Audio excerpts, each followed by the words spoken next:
My boss told me that his company had a new zero-tolerance policy for employees leaving work, even for emergencies. He fired me on the spot for going to see my dying father. What he didn't realize was that I was the one who wrote all the company policies, and the one I enacted on my way out the door cost him his entire business. For about 5 years, I was the head of IT for a small but successful marketing firm. We're talking about 50 employees, but we handled multi-million-dollar accounts. I wasn't just the computer guy. I built their entire digital infrastructure from the ground up. The servers, the security, the client data management systems, everything. I was dedicated, worked countless hours of unpaid overtime, and honestly, I was proud of what I'd built. About a year ago, the original owner retired and his son, let's call him Richard, took over.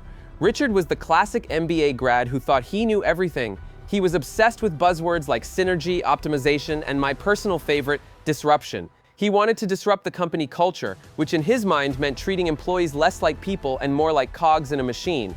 He was constantly trying to implement new ridiculous rules, things like synergistic lunch breaks or mandatory idea showers at 7 a.m.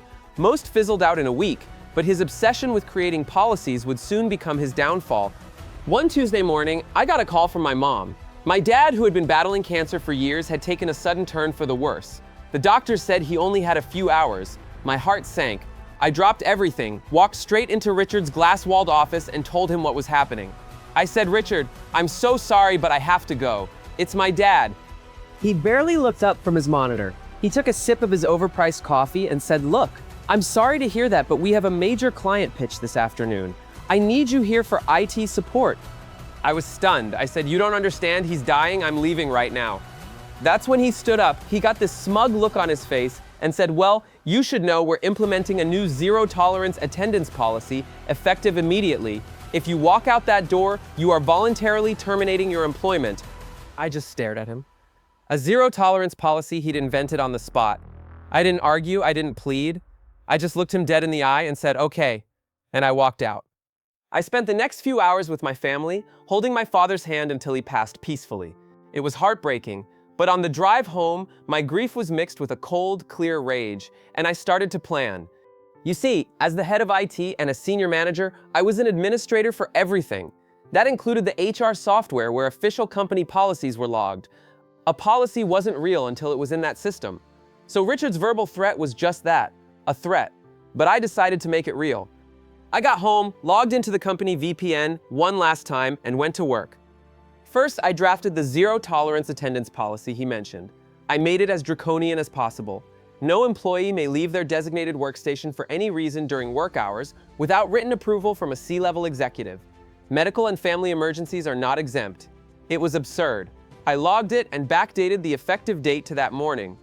Second, I processed my own voluntary termination, just as he'd instructed. As part of the standard offboarding checklist that I created, any departing employee's user accounts and administrative privileges are to be immediately and permanently deleted to maintain system security.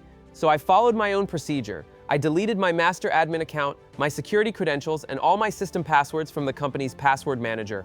Poof! My final act was the most important. I drafted a company-wide email sent from the automated HR system so it looked completely official. The subject line was, "Important update, new company-wide attendance policy." The email detailed the new insane policy. I made sure to include a list of FAQs. One of them was, "Is this policy being applied retroactively?" The answer, yes. This policy has already been enforced, resulting in the immediate voluntary termination of our head of IT on this day. I hit send, and then I shut my laptop. The next morning, my phone started blowing up. Apparently, the client pitch had been a disaster. The files were on a server that suddenly no one had the admin rights to access. The company-wide email had caused mass panic. 2 of our best account managers quit on the spot. The final nail in the coffin came 3 days later. The company was hit with a minor ransomware attack. It was something I could have solved in 15 minutes. But without me, they were helpless. They couldn't access their client data. They couldn't run their marketing campaigns. They were dead in the water. They had to hire an external firm whose quote to even attempt to rebuild the system was well into 6 figures. The major clients, hearing about the data breach, pulled their contracts. Within 2 months, the company was insolvent. Richard had to sell off the assets for pennies on the dollar. He lost everything. I found a new job within a month at a much better company with a human being for a boss. Sometimes I wonder if Richard ever understood what happened. He tried to wield a policy like a weapon without realizing that the man he was pointing it at was the one who had built the entire armory. He thought a made-up rule could replace a person. He learned the hard way that some people are the whole system.